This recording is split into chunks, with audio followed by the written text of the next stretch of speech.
and played drums for the Sweet Inspirations. Before that, he grew up as a drummer on the Chitlin Circuit. I want to talk with him a little bit about that, about what music and touring was like back in the day, and what it was like to work with the Sweets, and yes, to occasionally sit in on the drums during an Elvis Presley show. Please welcome to the stage Mr. Jerome Monroe, but everybody calls him Stump. Ladies and gentlemen, Jerome Stump Monroe.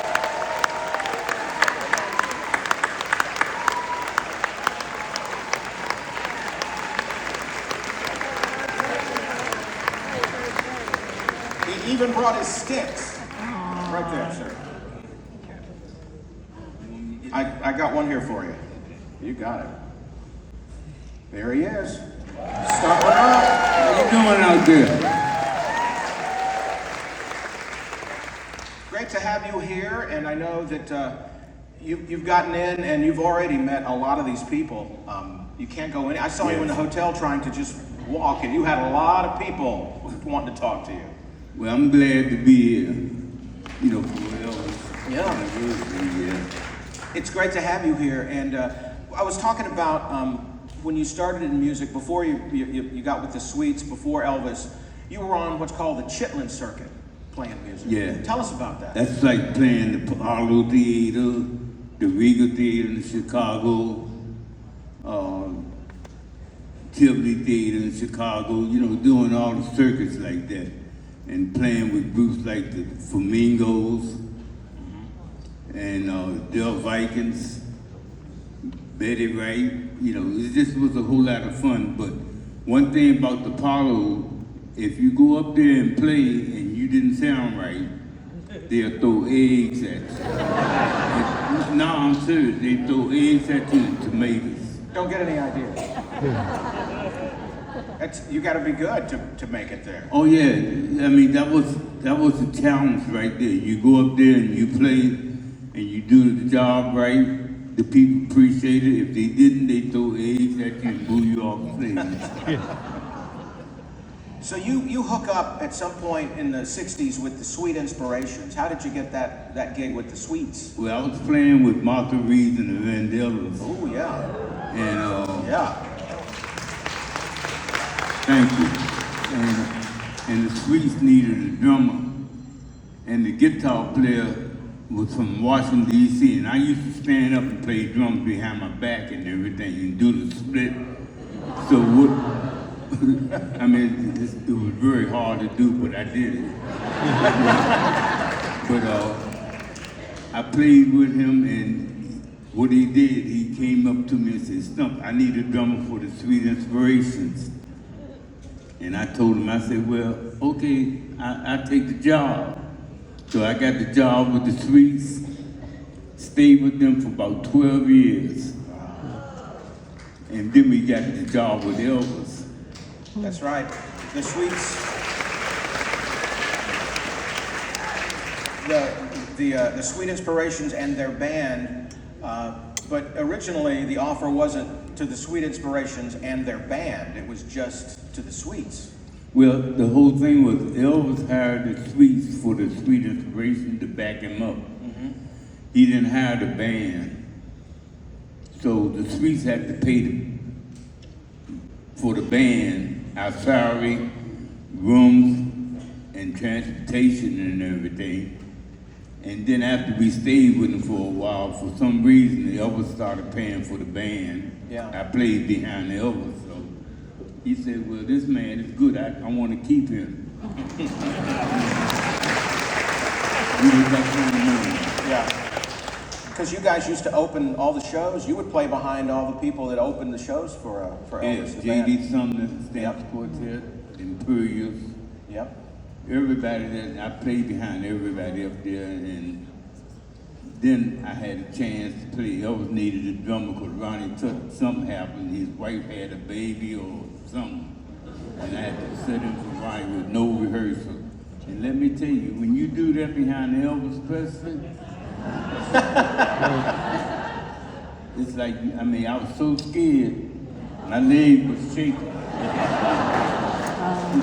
Because I didn't know what he was going to do. But he told me one thing. He said, Stump, watch me. nobody else, and that's what I did. So he got me through the show. Yeah. Yeah. I mean, Elvis really had a great set of drummers all the way through. DJ Fontana, Ronnie Tutt, Stump, Monroe. I mean, as DJ Fontana used to say, I just followed his butt. Yeah, that's what you got. You know, not just back there. Yeah. You have to follow everything. Yeah. Everything. I mean, Elvis Presley was one of a kind. Nobody else would never be like Elvis. There will never be another Elvis Presley. So what we had, you'll never see again. And you got a whole lot of people trying to be Elvis, but it would never be another Elvis. Elvis one of a kind. There's a lot of Elvis fans out there like myself that like to collect all the concerts, the recordings of the concerts, and there's many times talking about the fun Elvis had and how playful he was. There's many times that I would hear Elvis introduce J.D. Sumner and the Stumps Quartet. I mean, he seemed to work your name into a lot of areas. Well, you know, the whole thing was Elvis was the type of person, once you get to know Elvis, you have to get to know him, you know. Mm-hmm. And me and him became really good friends. His whole thing was when he hit that stage, Elvis had fun. Yeah. If you don't have fun on stage, there's no reason being up there. Yeah. When the first time I seen him have fun up there, when he came out, he was so serious, and I said, "Wow, man, look at Elvis!" And all of a sudden, I seen him fall on the floor.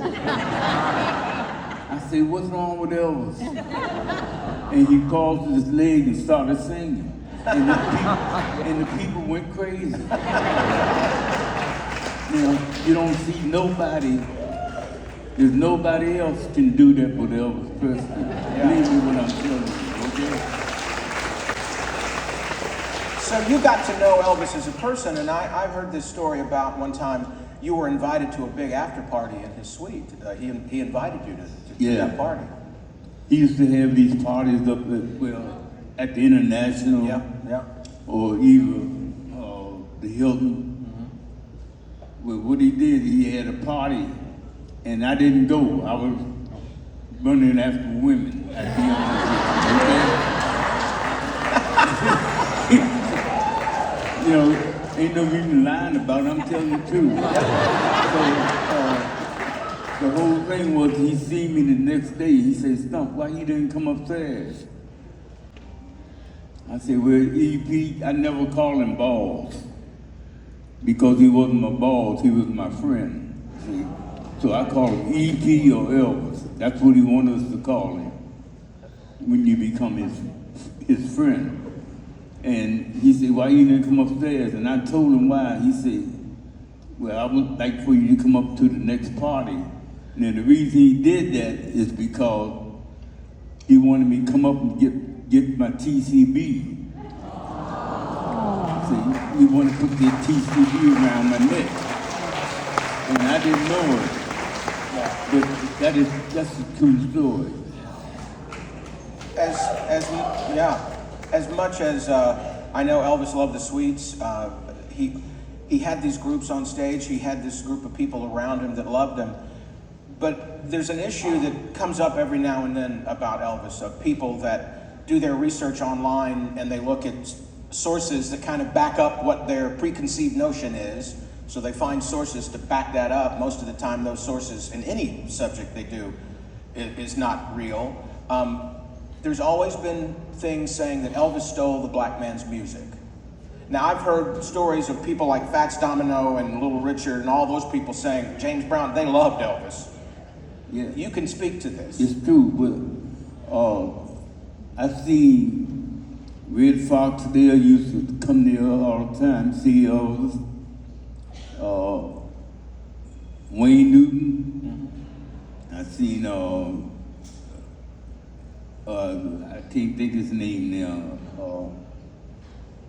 You gotta excuse me, but when you have 3 strokes and 2 kidneys operation, your mind goes sometimes, you know. But a whole lot of people used to come and see Elvis all the time. Yeah. James Brown, you know, and they just come see him and hug him and party, come to the party, rock Elvis, and everybody was so friendly. And what I liked about Elvis was some of the people that I knew that played in the band with other stars used to tell me, when these stars come over to these parties, do Elvis tell you not to speak to those people? I said, no, man. Elvis tell us to go and speak to the people, mingle with them. Now, that's because he was a good man, see? And he always wanted everybody in his audience to know everybody up on that stage. He wasn't the type of person to go on the stage and hug the stage and don't want nobody else to be known. He always wanted everybody to be known up on that stage. Yeah. He treated all of you equally. He didn't see color. He treated everyone equally. He didn't have no favorite. Yeah. You know, I mean, if he didn't like you now, it's a different. Come on, you know. I'm the same way. It's a good way to be. Hey, I got to be honest with people. I love people. I go out and try to perform, and that's what I do. But if somebody turn me the wrong way, I don't mess with them. Yeah.